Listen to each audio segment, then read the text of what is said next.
गर्व सूरत आदमी इंसाबुदे अहमदोबू जहलो हामेक साबुदे आदमीरा आदमीयत लाजिमास औदेरा गर्बुना बाशुद ही जमास।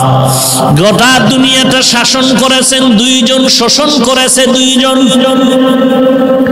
একজন শাসনকর্তা সুলাইমান পয়গম্বর, আর একজন শাসন করেছিলেন বাদশা যুলকারনাইন। ইন্তেকালের আগে বাদশা যুলকারনাইন বললেন, মরার পরে জানাজা পড়াইয়া কাফনের ভেতর থেকে হাত দুইটা বের করে এলাকায় ঘুরায় ঘুরায় কবরে নিয়ে যাওয়া। যখন জানাজার পরে এমন করা হলো, দুনিয়াওয়ালারা কয়, দেখ দেখ, দুনিয়ার ক্ষমতা পাইয়াও লোভ এখনো সামলাইতে পারে না, মরার বড় আরো চায় আরো চায়। ঈমানওয়ালা কয়, না রে বেয়াকুফ, না না, বাদশা যুলকারনাইন গোটা মানুষের সবক দিয়া গেল, আমি দুনিয়ার পুরা ক্ষমতা পাইয়াও আজ খালি হাতে কবরে যাইতেছি। এরে নবীর উম্মতের দল, কিসের মাস্তানি আর কিসের বাহাদুরি করো? তোমার আপন ছেলে যার জন্য তোমার ঘাম নষ্ট করে কামাই রুজি করে বাড়ি গাড়ি করো, ওই ছেলেটা তোমার গুনার ভাগ নিবে না, ওই মেয়েটা তোমার গুনার ভাগ নিবে না, তোমার মা তোমার আপন গুনার ভাগ নিবে না। দুনিয়াতে যদি মামলায় পড়ে যাও, বিপদে পড়লে দেখছনি মা বাবায় বলে এই সন্তান আমি চাই না, একটু বিপদে পড়লে মা সন্তানেরে ভুলিয়া যায়, আবার সন্তান মা বাবারে ভুলিয়া যায় স্বার্থের পরিটানে বলিয়া। অতএব তুমি কার পিছনে দৌড়াও, সব বাদ দিয়া তুমি আমার মাওলার সাথে যোগাযোগ লাগায়া দাও।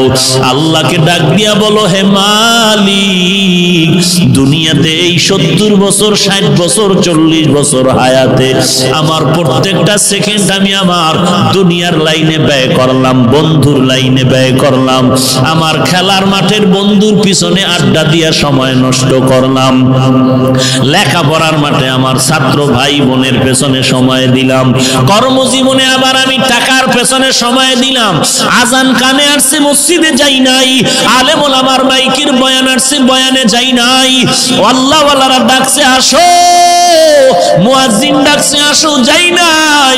ও আল্লাহ, সব জিন্দেগি বরবাদ করে ফেললাম।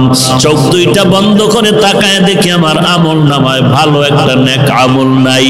ওরে বান্দা, আল্লাহ যদি জিজ্ঞাসা করে এমন একটা ওসিলা পেশ করো। আইয়ুব নবী এত বিছানায় অসুস্থ, সবাই পোকা পড়ার কারণে দুর্গন্ধে এলাকা ছাড়িয়ে সবাই চলে যায়। আইয়ুব নবী এখন কাঁদতেছে, আল্লাহ সবাই আমারে ছাড়িয়া যায়, তুমি আমারে ছাড়িয়া দিও না রে আল্লাহ। এই কান্নার মধ্যে তাকায় দেখে অনেক বিবি তার ছিল, কয়েকজন বিবি আইসা বলে আমাদের তালাক দেন, আমরাও চলে যাব। আইয়ুব নবী কান্না করে বলে, বিবিরা যাও যাও, আমার জন্য আমার আল্লাহ হলেন যথেষ্ট। এইবার আইয়ুব নবী ভাঙ্গা দিল নিয়ে কান্না করে বলে, ও মালিক, আমার আদরের আপন বিবিরা পর্যন্ত আমাকে ছাড়িয়া সবাই চলিয়া যাইতেছে, তুমি আমাকে ফালাইয়া দিও না, মেহেরবানি করে তুমি আমাকে কবুল করিয়া নিও। হঠাৎ আইয়ুব নবী তাকায় দেখে পায়ের কিনারায় একমাত্র বিবি রহমা বয়া বয়া কান্না করে। আইয়ুব নবী ইশারা করে বলে, বিবি সবাই গেল, তুমি কেন যাও না? ইউসুফ নবীর কন্যা রহিমা, কিন্তু আসল নাম রহমা, তুমি যাও। বলে, না না, আমাকে যেতে বলবেন না পয়গম্বর। কারণটা কি? বলে, আমি আপনার খেদমতে আমার জীবনটা কাটায় দিতে চাই। কারণ কি? বলে, হাসরের ময়দান তো বড় কঠিন, একটা নেকের টানে মা বাবায় জাহান্নামে যাবে, ছেলে মেয়েরা জান্নাতে যাবে, একটা নেকের ব্যবধানে অনেক সময় ছাত্র জান্নাতে যাবে, ওস্তাদরা জাহান্নামে যাবে, একটা নেকের টানে বক্তা জাহান্নামে যাবে, শ্রোতারা জান্নাতে যাবে, একটা নেকের ব্যবধানে ইমাম সাহেব জাহান্নামে যাবে, মুক্তাদিরা জান্নাতে যাবে। একটা নেকের ব্যবধানে দেখা যাবে পীর সাহেব জাহান্নামে যায়, মুরিদেরা আমল করিয়া জান্নাতে যায়। এরে নবীর উম্মতের দল, রহমা নামের বিবি কান্না করে বলেন, ওই হাসরের ময়দান এমন একটা ভয়ঙ্কর ঘর, একটা জায়গা, সূর্য মাথার উপরে নেমে আসবে, সূর্যের তাপে জমিনটা তামা হয়ে যাবে। ওদিকে জাহান্নামের আওয়াজ, ওদিকে আমার আল্লাহ তাআলার কুদরতের আওয়াজ। ওয়ামতাজুল ইয়াউমা আইয়ুহাল মুজরিমুন, এরে গুনাহগারের দল, নেককারদের থেকে তোরা আলাদা হয়ে যা। জাহান্নাম চিৎকার দিয়ে বলবে, রে মালিক, গুনাহগার গুলো সব আমার পেটের মধ্যে দিয়া দাও রে আল্লাহ। সূর্যের তাপে মানুষের গুনাহগারের মাথার মগজগুলো টাস টাস করে ফেটে যাবে, পায়খানার রাস্তা দিয়া পেটের নারী বুড়িগুলো পড়িয়া যাইবে। এমন কান্নার আওয়াজ, জাহান্নামের আওয়াজে হাসরের ময়দানটা থরথর করে কাঁপা শুরু হয়ে যাবে। ওরে নবীরা পর্যন্ত কান্নার আওয়াজ, শুধুমাত্র তোমার আমার নবী সিজদায় পড়ে কাঁদবেন, আল্লাহ জাহান্নামে ফিরাও, আমার একটা উম্মত যেন জাহান্নামে না যায়। আমার একটা উম্মত জাহান্নামে গেলে আমি নবী জান্নাতে যাব না।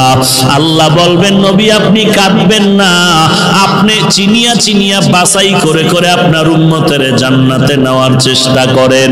এরে নবীর উম্মতের দল, আমার নবী উম্মতের কেমনে চিনবেন? আম্মা জান আয়েশা রাদিয়াল্লাহু আনহা বলেন, কোটি কোটি মানুষের মধ্যে উম্মতের চিনবেন কি করে? আল্লাহর নবী বলেন, হে আয়েশা, বড় গাভীর পাল, গরুর পাল, বকরির পাল, ওই বকরির পালের মধ্যে যদি কোন বকরির কপালে চাঁদের সাদা চিহ্ন থাকে, এটা চিনা কেমন কঠিন? বলে অনেক সহজ। বলে হাসরের কোটি কোটি মানুষের মধ্যে আমার যারা আসল উম্মত, ওযু বানাইয়া 5 বেলার নামাজ পড়বে, আমি নবী তাকায় দেখবো ওযুর অঙ্গগুলো তাদের নূরের আলোতে ঝলমল ঝলমল করতে থাকবে। আমি নবী বাছাই করে করে জান্নাতের ময়দানে নিয়ে যাব। রহিমা কান্না করে বলে, পয়গম্বর, হাসরের দিন যদি আল্লাহ আমি রহিমাকে ডাকিয়া বলে, এমন কোন আমল নিয়ে আসছো নাকি যাতে করে তোমাকে মাফ করে দিব? ওই দিন যদি আমার কোন আমল না পাই, আমি আল্লাহর কাছে দাঁড়ায় বলবো, হে মালিক, আমি একজন তোমার আদরের নবীর স্ত্রী, তুমি আমাকে উসিলায় মাফ করে দাও।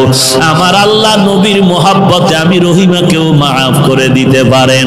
এরে পর্দার আড়ালের মা, আমি হাফিজুর রহমানের মা, তুমিও মা। মনটা কি চায় না একজন আলেমের মা হয়ে কবরে যাও, একজন হাফেজে কোরআনের মা হয়ে কবরে যাও। তুমি মরার পরে তোমার সন্তান জানাজা পড়াবে, তুমি মরার পরে তোমার সন্তান কবরে গিয়া কোরআন পড়ে দোয়া করবে। যদি এমনটাই চাও, স্বামীর খেদমত করো, সন্তানের কোরআনওয়ালা বানাও, আল্লাহর মোহাব্বত নিয়ে পর্দা করে চলো, আর আল্লাহর কাছে চোখের পানি ছেড়ে কান্না করো, আল্লাহ এমন সন্তানের মা বাবা বানায় দাও যেই সন্তান আমি মরার পরে জানাজার ইমাম হতে পারে। এরে যুবক, আল্লাহর কাছে তওবা কর।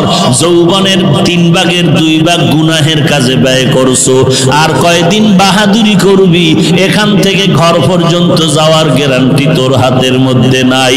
এরে যুবক, আমিও তো তোর মতো একটা যুবক সন্তান, তোর ডানে বামে তাকায়া দেখ, তোর মতো যুবক স্কুল কলেজে পড়ে নামাজ বাদ দেয় না, তুই কেন পারো না? তোর মতো যুবক র্যাব আর্মি পুলিশ বিডিআরের চাকরি করে নামাজ বাদ দেয় না, তুমি কেন পারো না? তোমার মতো যুবক তাকায়া দেখো, কৃষি কাজ করে, নদীতে কাজ করে, শ্রমিকের কাজ করে, নামাজ বাদ দেয় না, তুমি কেন পারো না? কয়দিন আর গুনার কাজ করবি রে বাবা? জাহান্নামের আগুন কি সহ্য করতে পারবি? আল্লাহর কোরআনটাকে তুই কি মিথ্যা মনে করেছো? নবীর হাদিস কি মিথ্যা মনে করেছ?